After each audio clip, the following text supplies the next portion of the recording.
Buka majelis dulu ya.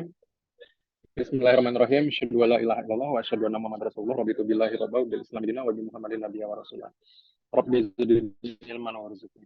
Nah, oke, adik-adik sekalian, malam ini kita belajar tentang diare ya. Oke, Abang lihat kemarin, baru baru tadi sih Abang lihat ya. Skenario SGD-nya rupanya ngarahnya ke diare. Jadi biar, oh tunggu dulu, SGD-nya lancar nggak tadi? Lancar, Bang. Lancar ya? Sesuai nggak dengan yang kita bahas kemarin-kemarin? Sesuai sih, Bang. Sesuai. Ada yang miss nggak? Apa, Bang? Ada yang miss nggak mungkin? Entah yang Nggak ada. meleset atau Nggak ada. oke, Pas semua. syukurlah. Oke, oke, alhamdulillah. Nah, sekarang kita belajar tentang diare ya. Abang udah lihat tadi slide-slide diarenya. Ada yang disentri, ada yang dari Dokter Nur Syahya ya. Em, ini catatan abang, jadi eh, harapan abang ini lebih lebih merangkum sih ya. Nanti kalau misalnya kita mau bahas lagi ya silahkan gitu ya. Oke, diare. Diare ini, adik-adik sekalian, ini adalah gejala utama ya. Gejala utama ketika pasien itu datang ke kita, terus bilang, dia BAB terus, dengan perut melilit-lilit, mules-mules, kemudian dalam satu hari, hitungan 24 jam sesuai yang di sini, sini, nah di situ nampak bahwa dalam satu hari dia di atas 3 kali. Kalau 2 kali termasuk enggak, 3 kali sudah termasuk. Lebih dari itu apalagi ya. Nah, kemudian dia itu konsistensinya yang kedua kita cari, lembek ke cair. Ini ya, ini yang penting. Jadi kalau BAB-nya itu masih padat, walaupun 3 kali sehari, itu masih belum bisa dibilang diare, gitu ya. Jadi dia harus lebih ke lembek ke cair atau bahkan cairan semuanya. Kemudian bisa ada darah, bisa ada lendir, gitu ya. Nah, kalau ada pasien yang sudah datang ke kita, bilangnya itu BAB terus, perutnya melilit lebih dari 3 kali dan lebih banyak. Ini biasanya kita bilangnya lebih banyak air dibandingkan ampas. Makanya konsistensinya cair, maka kita bilang dulu pasiennya ini, oh ini diare. Sampai situ dulu. Nah, tapi diare ini dalam bahasa medis sebenarnya kita bilang sebagai gastroenteritis akut. Atau yang biasa kita singkat sebagai GEA. Gitu ya. Nah, tapi gini, pernah dengar nggak adik-adik mungkin muntaber? Pernah dengar muntaber? Pernah, Bang. Pernah ya. Biasanya itu pada anak-anak yaitu muntah berak ya. Jadi sebenarnya itu gastroenteritis juga ya. Gastroenteritis ini dibagi dua kata ya, gastro sama enter. Gaster itu ya gaster yang sudah kita pelajari kemarin, enter itu adalah usus tambah tis di belakangnya, maka ada peradangan di situ. Ya. Nah, tapi cerita radang adik-adik sekalian itu bisa dua kemungkinan ya. Bisa infeksi, bisa yang non infeksi gitu.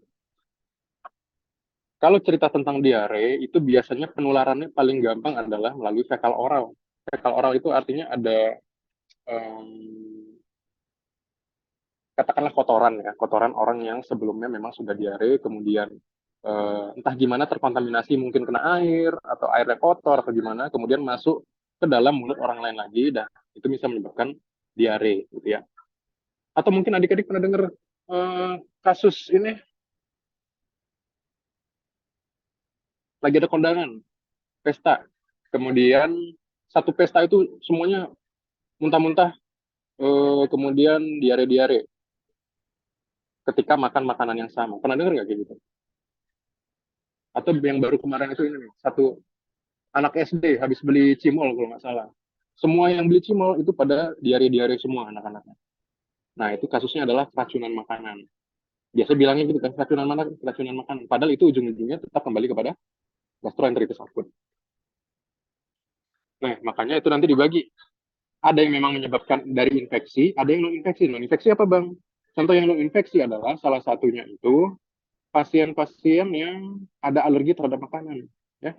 Alergi makanan tapi manifestasinya nggak ke kulit tapi malah ke tubuhnya. Contohnya apa? Alergi susu sapi, Salah satu contohnya. Atau alergi yang lain-lain ya. Gitu. Oke, untuk definisi diare ini seperti inilah dia ya. Baru kita lanjut ke klasifikasi. Nah, kalau cerita klasifikasi ini ceritanya berdasarkan durasi dulu ya. Akut, prolong, persisten dengan kronis. Oke, ini emang agak aneh. Biasanya kita kan akut kronis, akut kronis. Nah, tapi kalau pada diare ini ada ceritanya yang berbeda. Kita lihat di sini, kalau misalnya akut dia di bawah 7 hari. Kalau prolong dia antara 7 sampai 14 hari atau 1 minggu hingga 2 minggu di sini ya.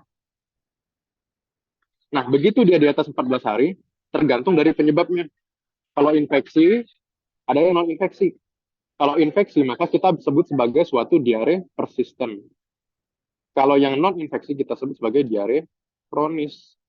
Maksudnya apa infeksi? Misalnya pasiennya itu pasien TB, pasien HIV, atau pasien yang dikasih antibiotik itu nggak efektif, misalnya dia sudah resisten antibiotik.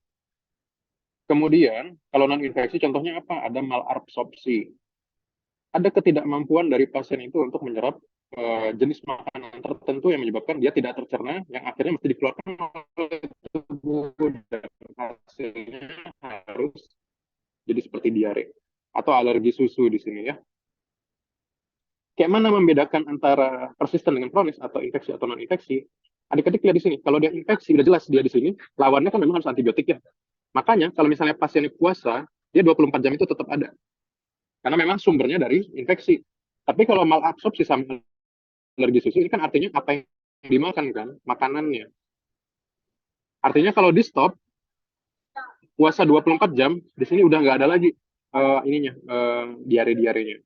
Dari situ kita langsung tahu ini penyebabnya adalah infeksius atau non infeksius. Tapi dalam waktu 24 jam ya.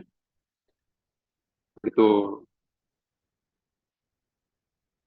Nah, tapi jangan lupa adik-adik kalau cerita anak ada diare yang sifatnya fisiologis ya. Jadi memang ada anak-anak itu dia akan BAB lebih dari 3 kali sehari karena anak-anak itu masih lambungnya kecil. Kalau anak kecil itu kalau nggak salah jempolnya masih lambungnya sebesar jempol kita, jempol dewasa. Jadi banyak minum, banyak BAB, banyak kencing, banyak tidur. Anak-anak tuh seperti itu. Apalagi kalau usianya belum 1 tahun ya, 6 sampai 11 bulan. Gitu. Nah, secara klinis nanti adik-adik sekalian, kalau misalnya ada darah, ada lendir, itu biasa kita curiga ada bakteri. Tapi kalau darahnya nggak ada, lendirnya nggak ada, maka itu biasa kita pikirkan adalah virus. Nah, sekarang kita cerita tentang etiologi. Adik-adik kalau abang kecepatan ngomongnya nanti kasih tahu ya, atau ada yang belum paham dipotong aja. Nah, etiologi, penyebab. Biasanya kita kena diare itu atau GEA ini ada dua penyebab utama, infeksi sama non-infeksi. Kalau infeksi ada 5F, ya, feces, flies, food, pinjer, sama fomite. Feces artinya itu dari BAB, ya. Kalau misalnya kita lihat di India itu kan orangnya masih BAB di sungai-sungai. Terus tapi orang di situ cuci baju juga, cuci piring juga. Nah, makanya di sana angka angka diarenya tinggi, gitu loh. Yang kedua adalah flies. Flies itu artinya lalat, ya. Maksudnya apa? Kita tahu kan lalat itu dia suka nongkrong di tempat yang kotor, di makanan-makanan, di karena itu di feses tadi juga. Udah hinggap dia di situ, datang pula dia ke makanan kita, nempel di situ atau ke sedotan kita. Di situ kita makan, masuklah dia ke dalam tubuh kita, jadilah penyakit. Food, udah jelas ya, makanan yang kurang bersih, higienis. Biasanya pasien tuh makan pecel lele pinggir jalan, cuci tangannya nggak pakai sabun, jadi cuci tangannya pakai air kobokan aja, udah. Kemudian piring-piringnya juga tidak dicuci pakai air mengalir, jadilah di situ penyakit. Finger, kuku-kuku kita yang masih panjang, ada item-itemnya di sela kuku itu, nah itu bisa jadi penyakit ya. Satu lagi fomite. Fomite ini serangga-serangga kecil yang bisa membawa virus ataupun bakteri atau kuman ya. Nah, kalau virus ceritanya ada adenovirus, ada rotavirus ya. Kalau bakteri itu lihat di sini, ada E. coli, salmonella ya di sini dan banyak lagi di sini. Nah, tapi nanti ada yang jenis penyakitnya itu akan kita bahas sendiri, contohnya yang disentri ini. Itu ya. Nah, kalau parasit ada macam-macam lagi. Nanti kita lihat satu-satu ya. Nah, tapi kalau tidak terinfeksi, apakah bisa tetap diare? Bisa. Yang pertama adalah malabsorpsi tadi ya. ketidakmampuan tubuh untuk bisa menyerap dan mencerna makanan. Yang kedua adalah hipersensitivitas atau alergi. Ini yang tersering nomor dua, food poisoning. Ini paling sering adik-adik ya. Salah makan, di situ terjadi diare. Atau memang pasiennya imunodefisiensi. Ada yang tahu nggak imunodefisiensi ini apa maksudnya, Dek? Ada yang tahu? Nggak tahu, Bang. Nggak tahu, oke. Ada imuno, ada defisien. Imuno artinya kekebalan tubuh atau imunitas. Defisiensi artinya kurang. Artinya orang-orang yang kekebalannya menurun ya. Contohnya siapa, Dik? Orang yang ada HIV, ya. Nah, inilah hal-hal yang bisa menyebabkan sakit diare macam ya.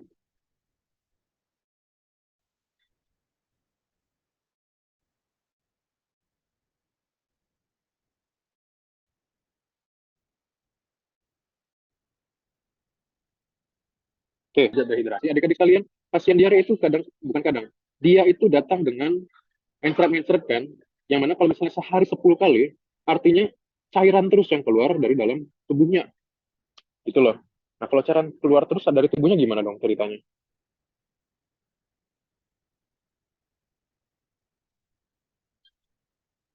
Kita tahu bahwa dalam tubuh kita itu, adik-adik sekalian itu 70%-nya air. Sedangkan eh, di dalam tubuh kita itu ada 5 liter darah, kalau nggak salah ya. Keluar terus, sekali keluar tuh 100 cc, keluar lagi 100 cc, keluar lagi 100 cc. Katakanlah dalam sehari dia 5 kali, udah keluar 500 cc, udah satu botol aqua air minumnya yang hilang. Ditambah dia nggak selera untuk minum.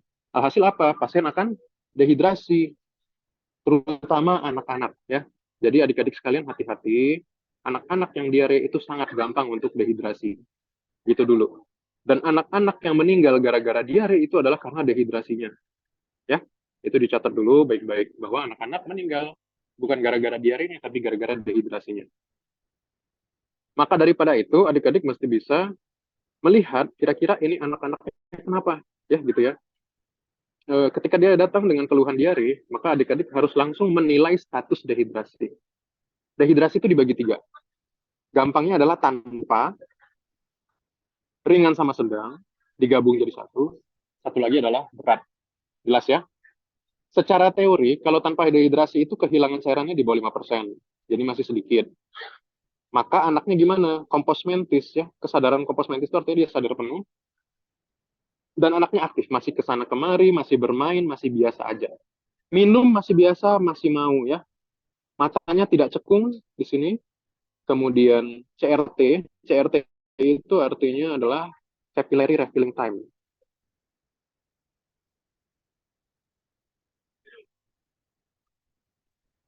Apa itu capillary refilling time? Adik-adik coba lihat jari adik-adik sekarang. Kukunya warna merah atau enggak? Coba dilihat dulu. Merah atau biru? Merah, Bang. Atau merah Merah, ya? Bang. Oke. Nah, sekarang adik-adik pencet 5 detik. 1, 2, 3, 4, 5. Udah? Kalau udah adik-adik lepas, kemudian lihat berapa lama waktu yang dibutuhkan agar dari putih tadi pucat itu menjadi merah. Apakah di bawah 2 detik apa di atas 2 detik? Kalau di bawah 2 detik, kalau 2 detik maka hitungnya 1, 2. Dalam waktu segitu harusnya sudah merah. Adik-adik gimana? Apakah ada yang di atas 2 detik? Enggak, Bang. Enggak ya? Oke. Nah, jadi udah tahu ya, itu namanya capillary refilling time. Itulah yang adik-adik lakukan ketika nanti menilai status dehidrasi anak-anak. Ataupun siapapun, orang dewasa juga bisa, diri kita sendiri juga bisa. Gitu ya. Nah, ketika dia memanjang lama, lebih dari 2 detik, katakanlah 3 atau 4 detik, di situ artinya cairan dalam tubuhnya kurang. Sampai situ paham ya? Paham, Bang. Oke, sip, mantap. Dah, dah, dah, dah, dah, dah. Bentar ya. Ayo, kabarin aja ya. Dadah.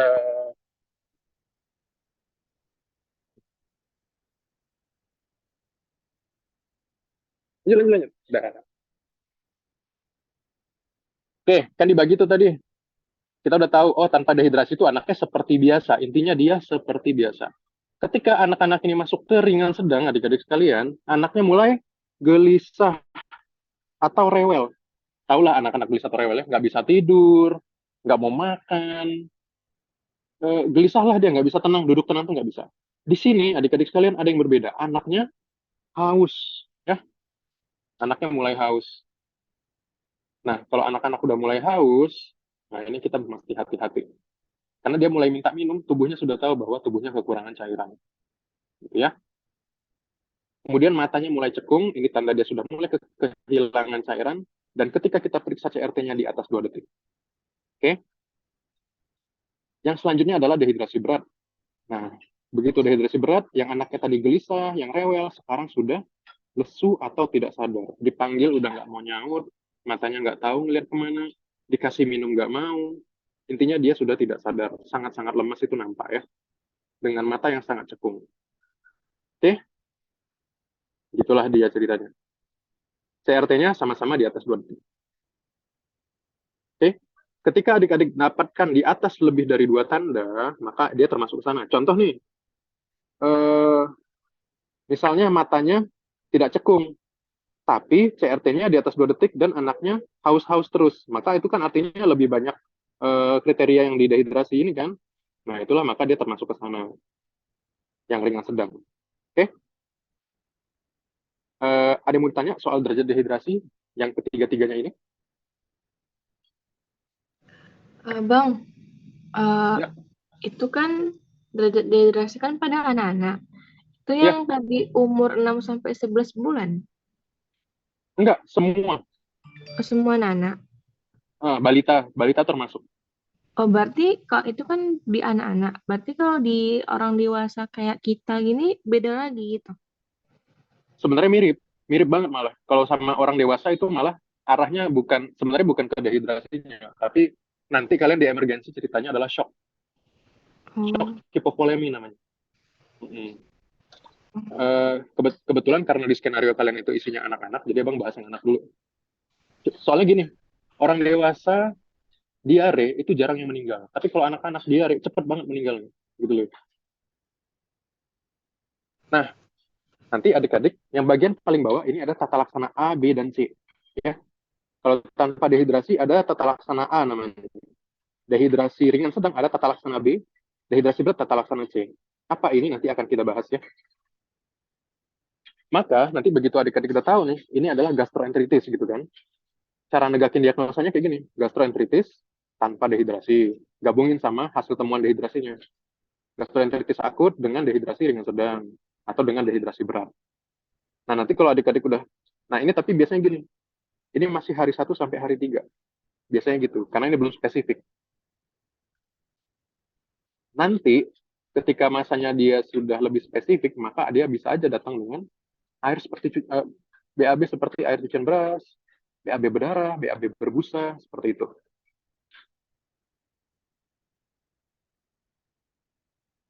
Oke. Nah, sebelum kita cerita yang spesifik, kita bicara datang umum dulu ya. Karena biasanya anak-anak ini datang ke IGD nih yang gini-gini. Oke, seperti yang Bang bilang tadi, ada rencana terapi A, rencana terapi B, sama rencana terapi C. Oke, bentar lihat deh. Kak, ada aqua dingin nggak ya, Kak? Kak, ada aqua dingin. Mau aqua dingin satu ya? Ya, kasih ya. Oke, rencana terapi A, rencana terapi B, sama rencana terapi C. Ya, yang A tadi untuk yang nggak ada dehidrasinya. Jadi ini ceritanya adalah mencegah supaya dia tidak dehidrasi. Kalau rencana terapi B, ini sudah ada dehidrasinya, maka kita coba untuk tangani dehidrasinya. Yang C ini agresif banget. Ini mesti betul-betul cepat diganti cairannya. Seringkali yang terjadi apa tuh adik-adik? Orang tua itu menunggu-nunggu kan. Ah masih bisanya ini, ah masih bisa, ah masih sadar dia, ah masih nggak apa-apa. Ditunggu-tunggu lah apa kata? Sampai ditahan-tahan karena nggak mau datang ke rumah sakit. Masih dikasih lah, diurut-urut dulu, bawa ke tukang pijit dulu. Seringkali seperti itu. Nah, begitu udah dehidrasi berat baru dibawa ke dokter. Begitu meninggal baru nyalahin dokter. Biasa gitu ya. Aduh. Nah, kita lihat dulu ya. Hmm, Ini kan banyak nih panjang ke bawah ya. Tuh. Tapi supaya adik-adik nggak bingung, ada teorinya tuh seperti ini. Ada yang namanya lintas diare. Lintas diare ini adalah eh, 5 langkah tuntaskan diare, maksudnya itu. Ya. Jadi kalau adik-adik dapat pasien diare, ingat ini, OZTAN. Ada singkatannya, OZTAN. Apa tuh? OI-nya adalah oralit. Ya. Z-nya adalah zinc 10 hari. T-nya adalah teruskan ASI dan makan. A-nya adalah antibiotik selektif. Dan N-nya adalah nasihat keluarga. Ya. Jadi ingat lagi nih, OZTAN. Oralit, zinc, teruskan ASI dan makan, antibiotik, nasihat keluarga. Apapun diarinya, nanti kita akan bicara ya yang spesifik, apapun diarinya, pasti ke sini dulu. Ya. Oke, apa yang dimaksud dengan oralit atau cairan? Jadi adik-adik sekalian, nanti ada oralit itu bentuknya saset. Nah, saset ini biasanya akan dicampurkan dengan 1 gelas air. Ya. Nah, jadi 1 bungkus oralit kita campur ke 1 gelas air yang isinya 200 cc. Ya. Kalau anaknya di bawah 1 tahun, itu kita kasihnya, ya, terima kasih.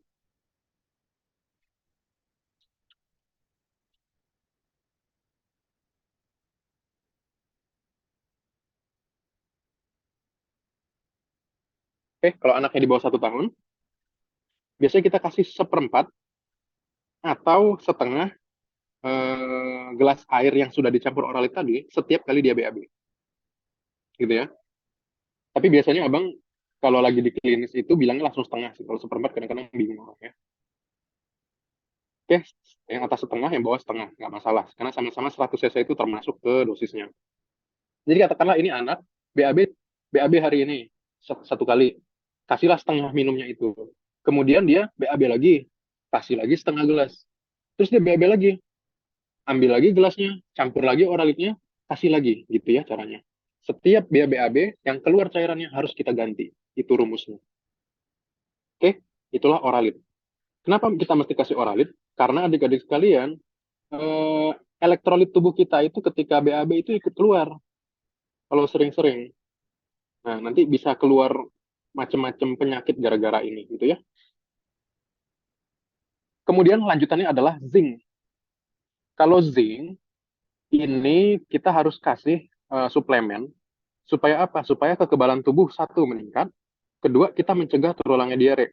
Tapi sebenarnya ada satu lagi, yaitu menjaga kesehatan epitel usus. Jadi adik-adik bayangkan aja nih, misalnya usus lagi diserang. Usus itu luka-luka deh. Makanya nanti kalau misalnya kena disentri, usus itu bisa berdarah dan BAB jadi berdarah. Nah, siapa yang menjaga kesehatan usus itu adalah zinc. Maka bagus bagi anak-anak ataupun orang dewasa yang kena diare untuk minum zinc. Ya. Kenapa kasih zinc? Satu lagi apa? 300 enzim di tubuh kita itu adik-adik sekalian itu butuh sama zinc. Kalau nggak ada zinc, maka enzim ini nggak aktif.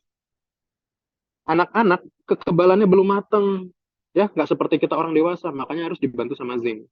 Gitu loh. Sudah ada penelitian yang menunjukkan rupanya anak-anak yang dikasih zinc itu durasi BAB-nya itu berkurang. Frekuensinya yang mungkin harusnya 10 kali hari itu bisa jadi 5 kali. Dan keparahan diarenya juga ikut turun. Ya. Nah, yang mesti diketahui adalah zinc ini adik-adik sekalian itu 1 tabletnya isinya 20 mg. Ya. Nah, tapi kalau misalnya anaknya di bawah 6 bulan, kita kasihnya setengah tab. Ya. Artinya kalau setengah tab itu berapa miligram, Dek?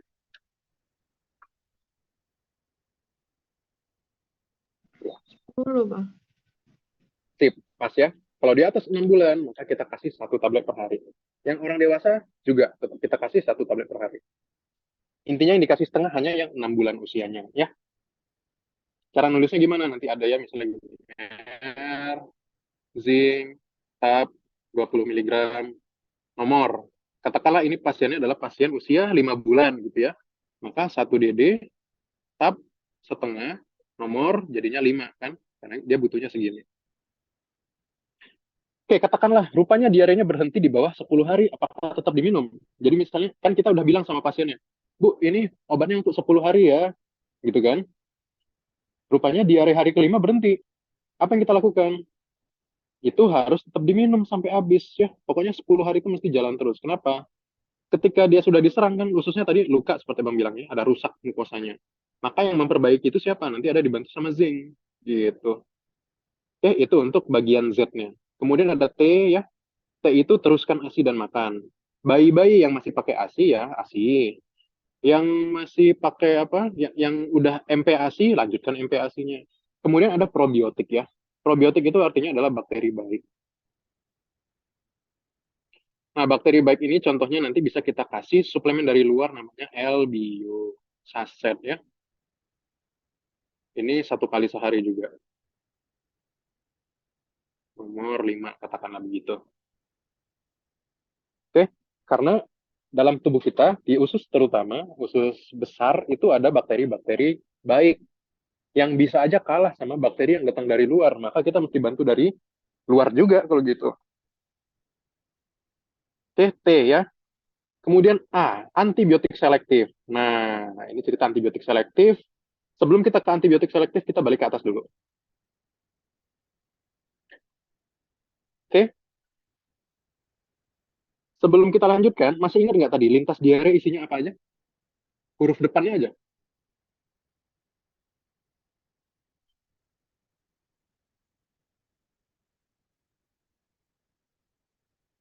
Masih ingat? Masih ingat?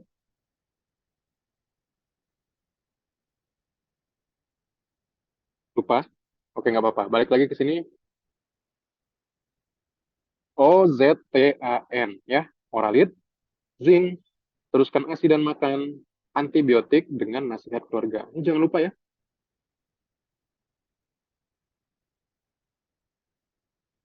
Nah, kenapa gitu? Karena ini balik-balik ke sana lagi. Nih kita lihat ya. Rencana terapi A, yaitu yang diare tanpa dehidrasi. Kita lihat di sini rupanya apa? Oralit dan cairan kan? Inilah dia, cairan sama oralit tadi. Nah, cairannya itu apa aja tadi? Bisa ASI atau susu yang biasa diminum ya. Kalau misalnya pasiennya memang pakai ASI, teruskanlah ASInya. Tapi frekuensi dan durasinya dipanjangin ya. Dicampur dengan apa? Oralit dengan air matang. Atau kalau misalnya ibunya memang tidak tidak keluar ASINya, makanya diganti dengan susu formula atau susu sapi gitu ya. Maka yang susu yang biasa diminum itulah kasih. Tambah oralit, tambah air juga seperti biasa. Oralitnya kayak biasa tadi ya. Zincnya seperti yang sudah dijelaskan juga. Teruskan makan, antibiotik sesuai dengan ininya sama edukasi. Oke, artinya apa? Rencana terapi A itu yang seperti sudah dijelaskan tadi. Rencana terapi B gimana adik-adik sekalian? Perbedaannya hanya satu, di oralit dan cairannya. Oke? Hanya di oralit dan cairannya saja. Kenapa? Karena kita harus ngasih tahu ini pasiennya. Eh, kita harus ngasih oralit dengan cara yang berbeda maksudnya. Kalau tadi kan ceritanya itu setiap BAB kita ganti, tiap BAB diganti, tergantung tadi usianya berapa, setengah gelas apa 1 gelas gitu kan. Tapi kalau misalnya rencana terapi B, yang mana pasiennya itu adalah diare ringan sedang, maka kita harus ngasih oralit di 3 jam pertama. Kalau misalnya kita tahu berat badannya berapa, nah segitulah yang dikasih. Rumusnya apa? 75 mili dikalikan berat badannya. Oh, tapi sebelum itu, kira-kira deh, kalau rencana terapi A ini rawat inap apa rawat jalan? Kira-kira aja, tebak aja, nggak apa-apa. Rawat jalan, Bang. Betul, ya. Dirawat jalan. Jadi dia masih boleh dibawa pulang, nggak masalah. Masih minum masih bisa, ya. Orang yang masih sadar, masih mau main, masih kooperatif dia. Oke, yang ini yang udah mulai gelisah, yang mulai rewel, apa yang kita berikan? Jadi kalau misalnya pasiennya, katakanlah berat badannya adalah 4 kilogram, gitu kan? 4 kilogram artinya kita kalikan 75 mili. Dapatnya 75, 150, jadi dapatnya 300 mili. Ini yang harus diminumkan ke anak. Kira-kira ini berapa saset oralit adik-adik? Coba ditebak. 1, 2, 3,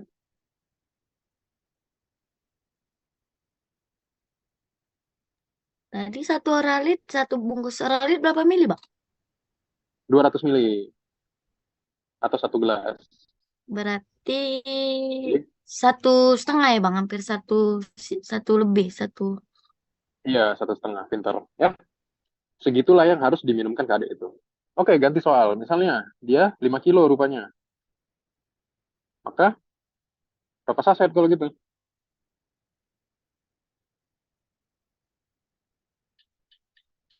Ada ya Bang.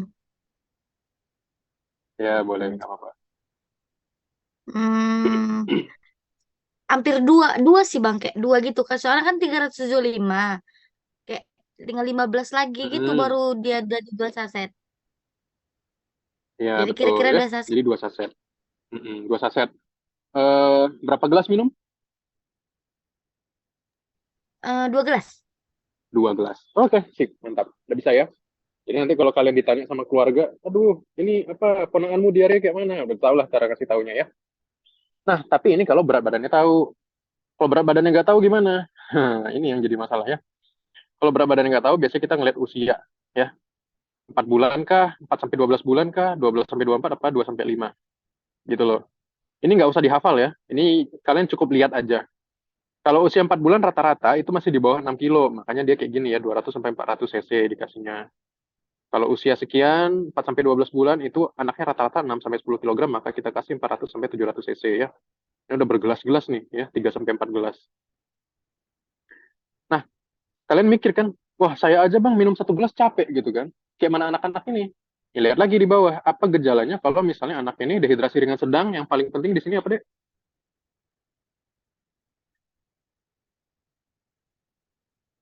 Tebak aja nggak apa-apa, tebak. Apa Bang tadi pertanyaannya? Kalau kita kan misalnya nih orang dewasa minum 1 gelas aja kadang udah capek gitu kan. Anak-anak gimana gitu?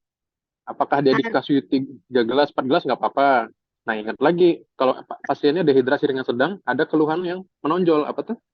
haus Bang. Ya haus, anaknya haus. Jadi dia akan lebih lebih pingin minum dibandingkan kita. Makanya di sini dituliskan apa? Kalau anaknya mau lebih, kasih aja gitu loh. Apalagi kalau anaknya nggak ada asinya, maka mesti ditambah air tambahan gitu loh. Oke? Begitu tiap 3 jam kita cek lagi status dehidrasinya. Cara paling gampang cek status dehidrasi tadi masih ingat nggak? Itu ya Bang, pencet-pencet kuku. Ya, CRT. Dia kan ringan sedang. Kalau membaik, harusnya CRT-nya gimana tadi? Kalau membaik, CRT-nya kurang dari 2 detik. Sip, pinter ya. Nah, kita lihat lagi. Misalnya dalam 3 jam, rupanya dehidrasinya masih ringan sedang. Maka terapinya lanjut yang mana? Tetap ke B. Paham ya? Tapi kalau misalnya dia rupanya membaik, maka ya udah balik ke A. Ini udah bisa pulang gitu. Udah sadar anaknya, udah sudah tidak haus-haus, sudah membaik perfusinya sampai ke ujung kuku dan seterusnya. Atau rupanya si anak memburuk, ya.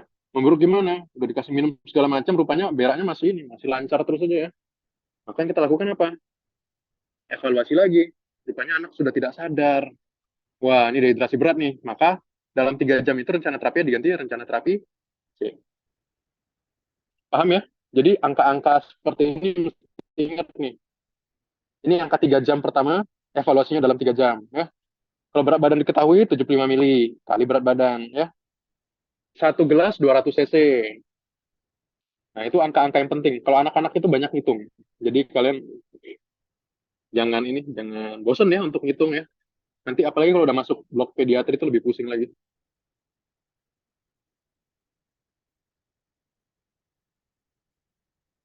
Oke. Nah, sekarang kita cerita ke rencana terapi C. Oh ya, ini juga sama ya. Untuk ini kan baru O-nya tadi ya, O sama zinc ya. TAN-nya sama ya. Itu tetap dilakukan. Jadi ini perbedaannya hanya dicairkan. Kalau rencana terapi C gimana Bang? Ini ada yang namanya terapi rehidrasi. Ingat anaknya kalau di terapi C dehidrasi berat apa yang terjadi? Anaknya tidak sadar, gitu kan? Kalau anak nggak sadar bisa minum nggak? Enggak Bang. Nggak bisa. Jadi kalau nggak bisa minum diapain? Dipasang selang ya? Pasang selang selang apa nih? Selang NGT. Loh, loh, loh, loh, loh. Eh, bukan Nggak, ya? selang Oh ya dari infus ya, boleh masuk ya dari infus Bang. pasang infus ya. Boleh. Justru justru lebih penting infus ya. Karena kalau infus kan langsung masuk ke pembuluh darah. Sedangkan NGT dia mesti masuk pencernaan dulu, butuh waktu. Oke, nah kita harus Jadi obatnya beda ya Bang. Kalau misalnya dia udah dehidrasi yang terapi C ini, dia nggak pakai oralit lagi, langsung dari cairan infus. ya betul. Nah, cuma masalahnya gini, ketika anak-anak ini sudah dehidrasi berat, biasanya pembuluh darahnya nggak nampak, ya. Saking kurangnya cairan, isi pembuluh darahnya itu udah sedikit banget darahnya. Alhasil apa? Mau ditusuk pun susah, dicari di mana aja nggak dapet, gitu loh, saking kecilnya. Jadi sembari itu bisa kita sikit-sikit kasih oral-oral, gitu loh. Sembari itu, makanya bantu sini, sementara persiapan, kasihlah oral oral dulu kalau bisa, gitu loh. Kadang-kadang anak ini bisa 10 kali cucu deh kalau misalnya udah dehidrasi berat. Di mana aja dicoba. Nah, ini ya. Antekubiti di bagian lengan, bisa di cefalik ya, di lengan, di telapak tangan, semua dicoba. Bisa di mana lagi? Di punggung tangan, bisa di telapak kaki, di mana yang ada pokoknya dicari lah ininya, IV-nya ini. Dan biasanya anak-anak yang kayak begini, ditusuk tuh udah nggak berasa lagi. Kalau biasanya kan anak-anak mau diinfus nangis-nangis ya, ini enggak, udah lemas saja, gitu loh. Oke. Nah, katakanlah infusnya sudah masuk. Apa yang kita lakukan?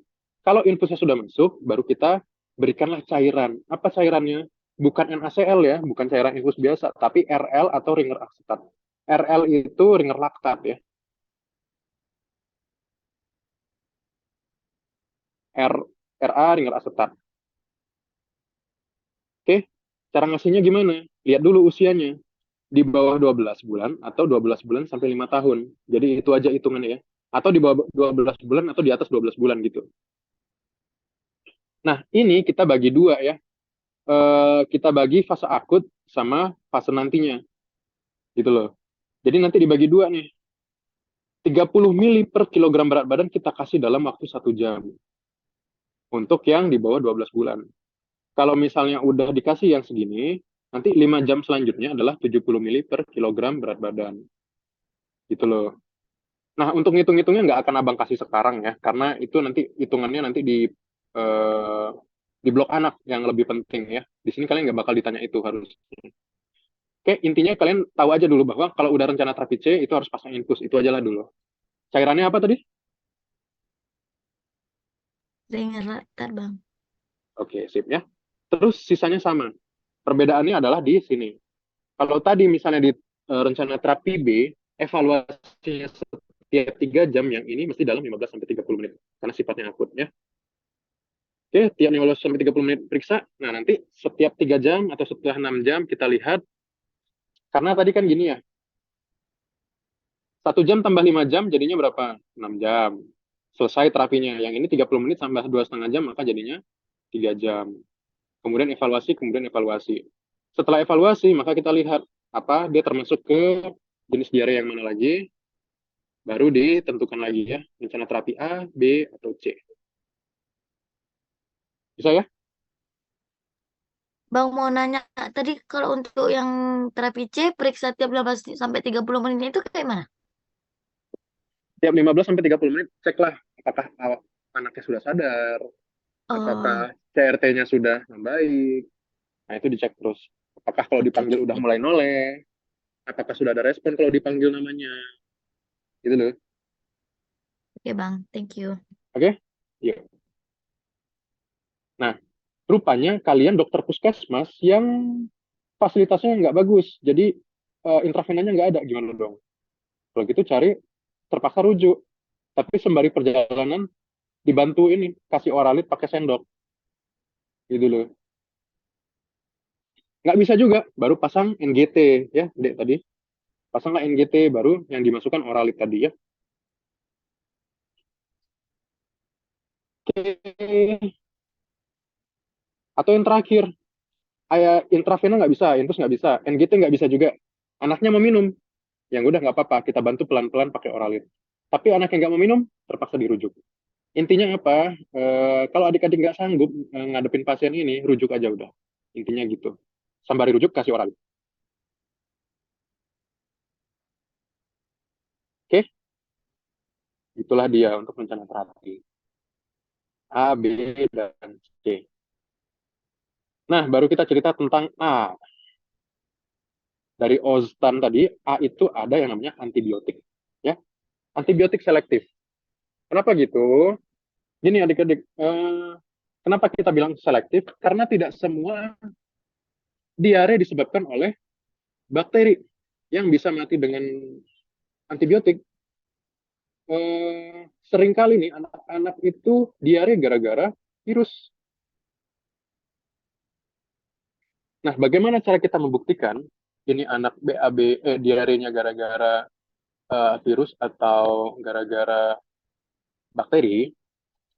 Si bakteri ini punya ciri khas dan ciri khasnya itu abang ringkas di sini ya. Pertama, biasanya dia ada berdarah. Virus tidak menyebabkan berdarah. Kedua, dia berlendir. Virus tidak menyebabkan berlendir. Gitu loh. Yang pertama, adik-adik sekalian, ada yang namanya BAB seperti air cucian beras. Ini ya. Ini gambarnya. Kayak ginilah air cucian beras ya. Biasanya kan kalau BAB kita itu ya warna kuning, warna coklat gitu kan, ini air cucian beras. Kalau gini ceritanya, maka penyebabnya adalah kolera. Maka ini diagnosisnya adalah GEA akut et causa kolera dengan derajat dehidrasi apa gitu ya. Tapi ini udah jelas sekali nih, cucian beras kolera, cucian beras kolera. Ingat aja huruf C di depan ini ya, cucian kolera. Obatnya apa? Azitromisin, antibiotik pilihannya. Ingat satu ini aja ya. 20 mg per kilogram berat badan single dose. Katakanlah anaknya itu adalah 5 kilogram. Maka kalikan 20 ya, 100 mg sekali minum aja cukup. Kedua, ada yang BAB darah plus lendir. Ya, darah dan lendir ini, ingat D darah, ya, darah artinya disentri. Jelas ya? Cucian kolera, darah disentri. Biasanya disertai dengan lendir ya. Nah, disentri ini tapi adik-adik sekalian tuh dibagi dua. Ada yang shigellosis, ada yang amoebiasis. Oke? Apa maksudnya tuh? Shigellosis disebabkan oleh Shigella dysentery. Yang ini sifatnya bakteri. Yang ini bukan bakteri. Yang ini apa, Bang? Yang ini, apa namanya itu? Hmm, protozoa. Ya. Emang kenapa? Apa bedanya? Nah, ini yang Abang mau kasih tahu. Ini suka kelewat soalnya. Pasien datang dengan BAB darah, itu memang disentri. Cuma adik-adik harus menentukan ini disentri apa, ya. Disentri yang Shigella, apa disentri yang amuba. Oke? Tandanya apa? Kalau yang Shigella adik-adik, dia BAB-nya lebih dari 10 kali per hari dan orangnya lemas. Kalau amuba, BAB-nya di bawah 5 kali per hari. Salah, di bawah 10 kali. Biasanya kalau di soal dia bilangnya 5 kali, 5 kali, 4 kali gitu ya. Dan ini pasiennya masih jalan-jalan. Makanya yang amuba ini ada nama lainnya yaitu walking dysentery. Apa tuh walking dysentery? Orangnya berak-berak terus, tapi masih nggak lemes, masih bisa jalan-jalan. Nah, itulah yang dimaksud dengan walking dysentery ya. Ini kalau misalnya dysentery amuba. Oke, sampai situ dulu. Paham nggak? Dysentery Shigella sama dysentery amuba. Paham, Bang. Paham ya? Nah, kalau shigellosis itu biasanya kita bilangnya juga dysentery baciller ya. Oke. Nah, kalau misalnya dia shigellosis atau dysentery baciller, maka obatnya adalah satu ini dulu kalian hafal. Cotrimoxazole. Ya. Cotrimoxazole ini sediaannya ada yang 240, ada yang 480, ada yang 960. Itu nanti aja. Yang penting nama obat dulu. Cotrimoxazole. Sedangkan yang amuba itu obatnya adalah metronidazole. Ya. Nah, yang si amuba ini juga kalau kita periksa di bawah mikroskop, ada ditemukan trofozoid nantinya. Trofozoid itu ada nggak bang gambarnya? Nggak ada rupanya.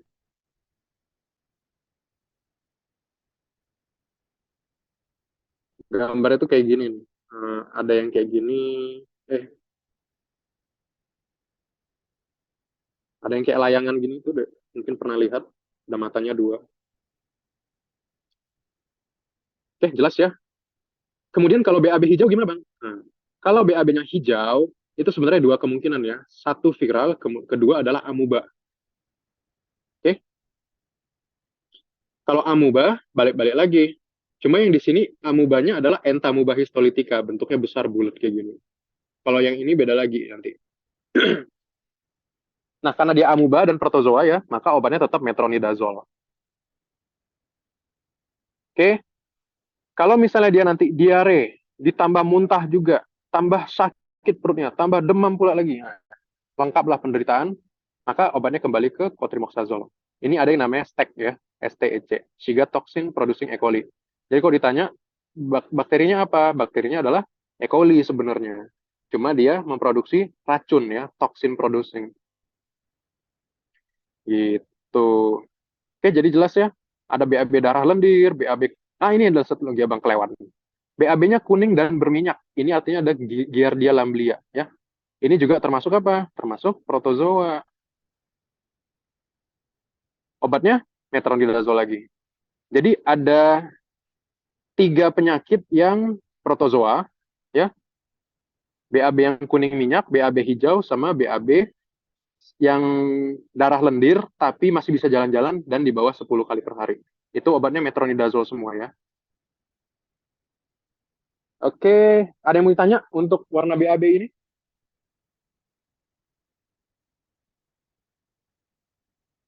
Sejauh ini belum ada kayaknya, Bang. Belum ada ya? Nah, rupanya anak-anak yang datang ke kalian itu nggak ada satupun yang warnanya kayak gini. Gimana dong? Gimana kalau gitu menurut kalian?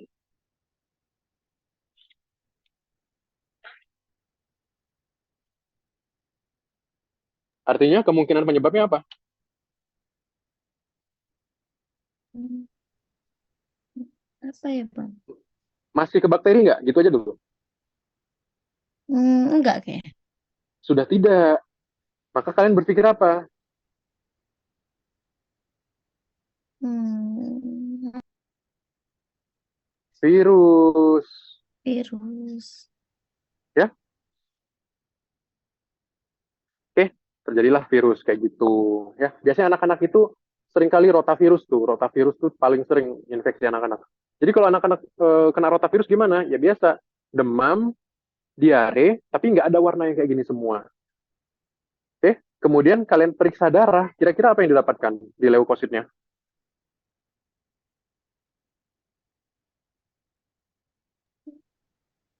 Leukositosis atau leukopenia? Cuma 2 pilihannya. Leukotikosis. Nah, Leukotikosis ya, Bang? oke. Salah. Jadi ya, leukosit itu adik-adik sekalian, dia bisa naik, bisa turun ya. Kalau naik namanya leukositosis. Kalau turun namanya leukopenia. Kalau leukositosis ini infeksi bakteri atau ada tanda radang. Kalau leukopenia yang turun itu adalah virus. Jelas ya? Rupanya kalian temukan pasiennya leukopenia. Gitu loh. Oke. Eh, ada obat nih ya. Sebenarnya kalau untuk orang dewasa itu ada obat-obatan, ada nggak di sini ya? Oh ini, makan ini ke sini ya. Itu kan antibiotik tadi ya. Sekarang kita cerita nasihat keluarga. Apa yang kita harus katakan kepada keluarganya? Satu, kasih tahu keluarganya untuk jaga kebersihan. Karena udah jelas pasien-pasien yang kena penyakit ini, diare-diare ini pasti adalah gara-gara kebersihan yang tidak terjaga. Baik kebersihan makanannya, kebersihan airnya, kebersihan cuci tangannya, kebersihan alat makan dan minumnya, apapun lah suka hati ya. Pokoknya jaga kebersihan. Yang kedua, obatnya diikutin seperti yang seharusnya. Zinknya mesti 10 hari, oralitnya berapa gelas itu dikasih tahu, antibiotiknya diminum sampai habis, ya. Kemudian kasih tahu kapan kembali. Kalau misalnya dalam 3 hari nggak membaik, atau anak penurunan kesadaran, maka datang ke mana? Ke poli apa ke IGD?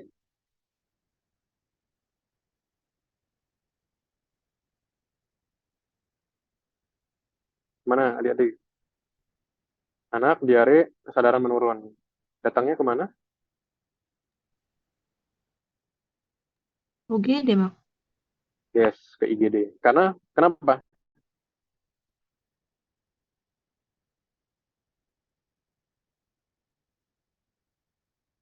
Kenapa ke IGD? Karena pertolongan pertama. Ya, pertolongan pertamanya harus apa? Hmm, Terapi C tadi ingat? Infus, Bang. Ya, kalau di rumah bisa diinfus? Bisa kayaknya, Bang. Hah? Nggak bisa dong. Biasanya kalau infus ke Iya, rumah itu ini ya, iya, iya, eh, nggak bisa. bawa perawat. Biasanya Iya, gitu. maksudnya gitu, bidan datang ke rumah. Ya, ya, ya. Oke, gitu ya. Nah, kemudian nanti biasanya bisa aja pasien nanya, dok, dikasih obat penghenti diare nggak? Kan ada tuh obat penghenti diare namanya Loperamide, pernah denger nggak?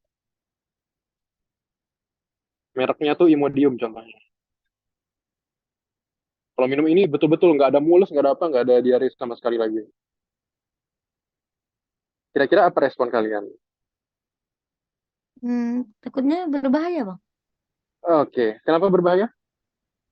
Ya karena masa secepat itu langsung enggak. Dia maksudnya menghilangkan maksudnya menghilangkan diare ini tuh masa secepat itu pasti nggak baik kayaknya ya, Bang. Oke, oke. Nah, jadi gini ya. Loperamide atau Imodium ini kerjaannya adalah menurunkan peristaltik usus. Oke, jadi adik-adik sekalian pada dasarnya diare itu adalah mekanisme pertahanan tubuh. Logikanya gini, ada bakteri masuk ke usus, ya. Apakah bakteri itu kita biarkan tetap di dalam, apa kita keluarin? Kira-kira gimana, deh?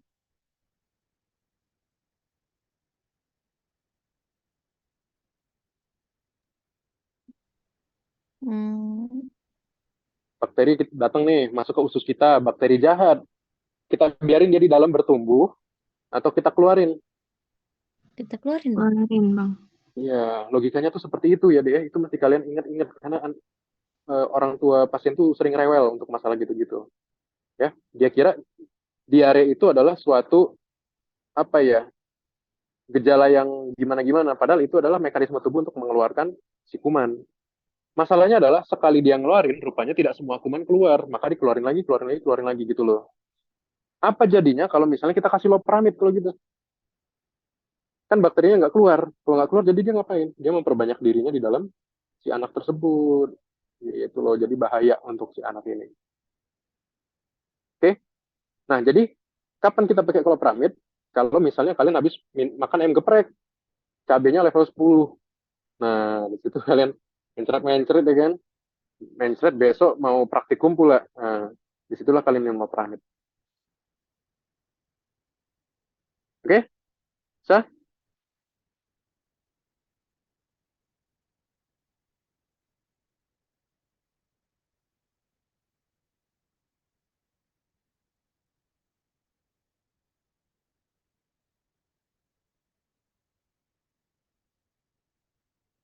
Nah, untuk menambahkan sedikit lagi, selain ini semua, ada yang namanya IBS. Apa tuh? Inflammatory Bowel Syndrome. Inflammatory bowel syndrome ini adalah sebuah penyakit yang sifatnya itu adalah berhubungan dengan stres. Oke, mana tahu nanti ini sering banget dibahas soalnya. Jadi ini abang tambahin sedikit aja lagi. Ya, inflammatory bowel syndrome atau IBS ini adalah ketika adik-adik itu misalnya pernah nggak gini? Ini abang pertanyaan sederhana aja. Pernah lihat nggak ada teman kalian itu mau ujian blok perutnya mulus-mulus? Pernah lihat nggak? Cherry, Bang. Oh, Jerry. Oke, ya jadi begitu dia stres, di situ dia mulus-mulus perutnya pengen BAB. Nah, begitu udah baris nih dipanggil, ayo masuk ruangan, mau periksa ini kan, mau periksa apa namanya itu? Periksa pakai metal detektor. Tingit, tingit, tingit, bunyi-bunyi itu. Situ pula makin berasa menjadi perutnya. Nah, akhirnya permisi untuk ke belakang dulu untuk BAB. Mulus-mulus nih, tapi pas sudah duduk nggak keluar apa-apa. Nah, ini adalah inflammatory bowel syndrome ya. Keluhan-keluhan mirip-mirip diare, mulus-mulus perutnya yang ada hubungannya dengan stres. Ada juga yang seperti itu ya. Oke deh. Ada yang mau ditanya?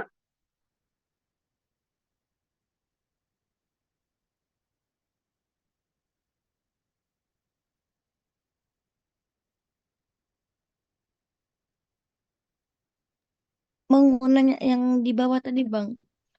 Yang Hah? apa perbedaannya yang Bang boleh nggak slide-nya ke bawah? Ke bawah? Ke atas, Deng. Ke atas? Yang mana? Yang mana? Yang ini, Bang, yang ini. eh Apa nih yang di dekat gambar ini, Bang? Ah, tadi kan ada sigel sigelasi sama sama ini Amuba. amuba ini kan. Dia perbedaannya apa, Bang? Kalau biar tahu kita, maksudnya kan obatnya pun beda. Hmm, Apa dia yang baru kita tahu kok? Rupanya itu sigela bukan yang amuba gitu, Bang. oke. Jadi pasien Gejalanya, ini, gejalanya. ya siap. Dia akan datang sama-sama dengan BAB berdarah dan berlendir. Sampai situ jelas ya. Iya, Bang. Datang BAB berdarah berlendir. Nah, kalau abang tanya, sederhana aja. Lebih parah mana? Sigela apa amuba? Sigela. Sigela. Kenapa dia lebih parah? Karena dia udah lemas. Orangnya lemas, BAB-nya lebih dari 10 kali. Kalau amuba, dia masih oke. Orangnya masih bisa ngobrol sama kita, masih bisa jalan-jalan. Mungkin CRT-nya juga masih belum ini. CRT-nya masih oke ya, masih di bawah 2 detik. Gitu loh. Jadi kalau dilihat dari tingkat keparahannya, lebih parah Shigella, lebih heboh Shigella. Jadi kalau pasien datang udah lemes, capek, Shigella lah itu. Gitu loh maksudnya. Kalau dari soal ya, tapi kalau di dunia nyata bisa aja dia amuba, cuma nggak mau minum. Ada juga yang kayak gitu. Jadinya nampaknya ini nampak apa namanya itu? Nampak lemes juga gitu loh. Jadi kalau kayak gitu gimana Bang bedainnya? Kita lakukan yang namanya analisa feses. Ya, ambil sampel E-nya, kemudian lihat di bawah mikroskop apa yang nampak. Kalau yang nampak adalah bakteri Shigella, ya dialah itu.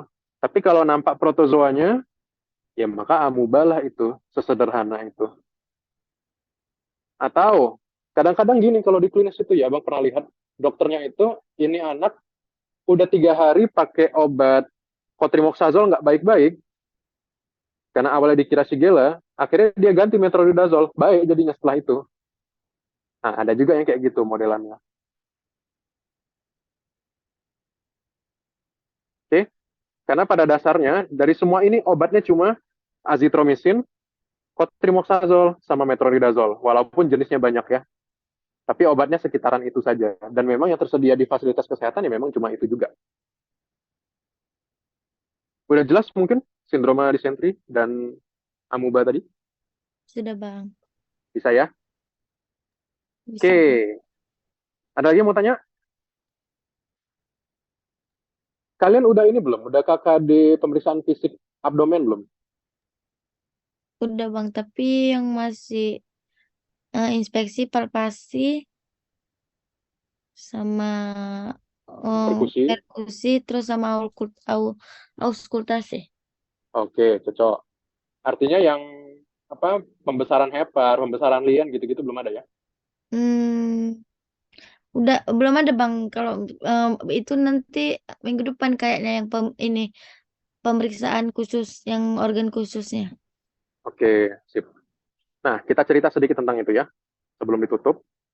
Pemeriksaan fisik, ya.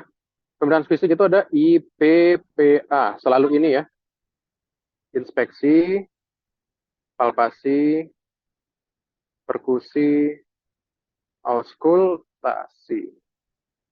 Oke? Nah, coba ini uji aja apa yang sudah kalian pelajari. Kira-kira kalau pasiennya diare, ada yang tampak nggak di inspeksi? Jejas kah, pembesaran kah, bengkak kah, merah kah, ada nggak kira-kira? Nggak ada kayaknya Bang. Oke, nggak ada ya. Kedua, palpasi. Kira-kira yang pertama kalian nilai apanya nih? Supel dulu kan. Kemudian ada nggak nyari tekan kira-kira? Eh, ada kayaknya Bang. Oke, ini bisa ada, bisa enggak. Plus minus ya. Jadi dua-duanya bisa jadi ada dan bisa jadi enggak. Kemudian kita lanjutkan ke perkusi. Kira-kira dalam perkusi apa yang kalian temukan kalau pasiennya diare? Gembung kah? Kalau Enggak kembung kan? itu ceritanya lambung ya? Oh, berarti di perkusi nggak ada. Enggak, biasanya timpani biasa saja ya. Kalau kembung apa namanya? Sonor. Eh, Bukan sonor. Satu lagi Bang. Apa? Eh, lupa pun. ini timpani. Jadi hipertimpani ya. Kalau sonor itu di dada. Jadi sonor, hipersonor. Sonor itu. Nah, yang paling penting adalah yang ini, yang diketik sekalian, auskultasi, untuk mendengarkan bunyi peristaltik. Peristaltik itu adalah bunyi pergerakan usus. Kira-kira, kalau pasiennya mulus-mulus aja, pengen BAB aja, kira-kira auskultasinya gimana tuh?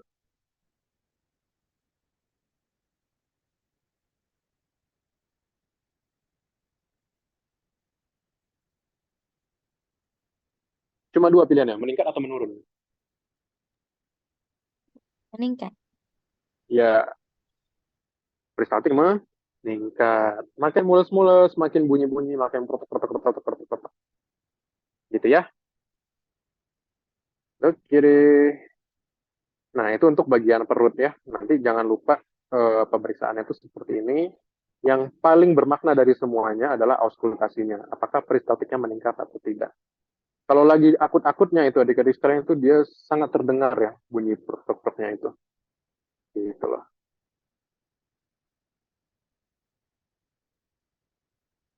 Oke deh, ini sebagai pembuka untuk diare. Nanti untuk pertemuan selanjutnya kita akan bahas ya satu persatu slide diarenya.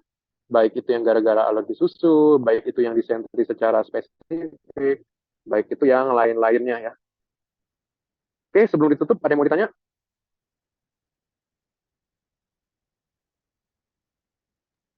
Dari Nggak ada? Mbak Tia nggak ada Bang.